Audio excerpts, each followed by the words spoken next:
Unique story point की एक और कहानी में आपका स्वागत है। आज की कहानी है सियार की रणनीति। एक जंगल में महाचतुरक नामक सियार रहता था।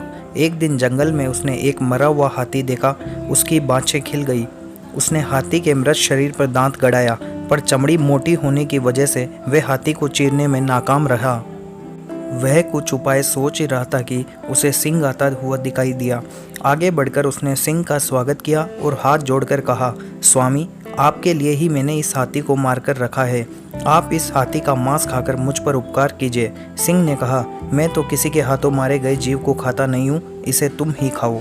सियार मन ही मन खुश तो हुआ, पर उसकी हाथी की चमड़ी को चीरने की समस्या अब भी हल नहीं हुई थी।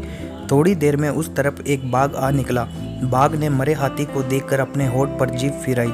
सियार ने उसकी मंशा भांपते हुए कहा, मामा, आप इस मृत्यु के मुंह में कैसे आ गए हो? सिंह ने इसे मारा है और मुझे इसकी रखवाली करने को कह गया है। एक बार किसी बाघ ने उनके शिकार को जूठा कर दिया था, तब से आज तक वे बाघ जाति से नफरत करने लगे हैं। आज तो हाथी को खाने वाले बाघ को वे जरूर मार गिराएंगे। ये सुनते ही बाघ वहां से भाग खड़ा हुआ, पर तभी एक चीता आता हुआ दिखाई दिया। सियार ने सोचा, चीते के दांत तेज होते हैं, कुछ ऐसा करूं कि यह हाथी की चमड़ी भी फाड़ दे और मांस भी न खाए। उसने चीते से कहा, प्रिय भांजे, इधर कैसे निकले? कुछ भूखे भी दिखाई पड़ रहे हो। सिंह ने इसकी रखवाली मुझे सौंपी है, पर तुम इसमें से कुछ मांस खा सकते हो। मैं जैसे ही सिंह को आता हुआ देखूंगा, तुम्हें सूचना दे दूंगा, तुम सरपट भाग जाना। पहले तो चीते ने डर से मांस खाने से मना कर दिया, पर सियार के विश्वास दिलाने पर राजी हो गया। चीते ने पल भर में हाथी की चमड़ी फाड़ दी। जैसे ही उसने मांस खाना शुरू किया कि दूसरी तरफ देखते हुए सियार ने घबरा कर कहा, भागो, सिंह आ रहा है।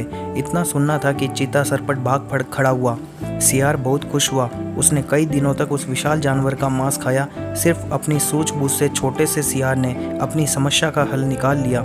इस कहानी से हमें यह सीख मिलती है कि बुद्धि के प्रयोग से कठिन काम भी संभव हो जाता है। तो दोस्तों, ये कहानी आपको कैसी लगी हमें कमेंट बॉक्स में बताइए, और आगे भी ऐसी ही कहानियों के लिए हमारे चैनल को सब्सक्राइब कर लीजिए। धन्यवाद।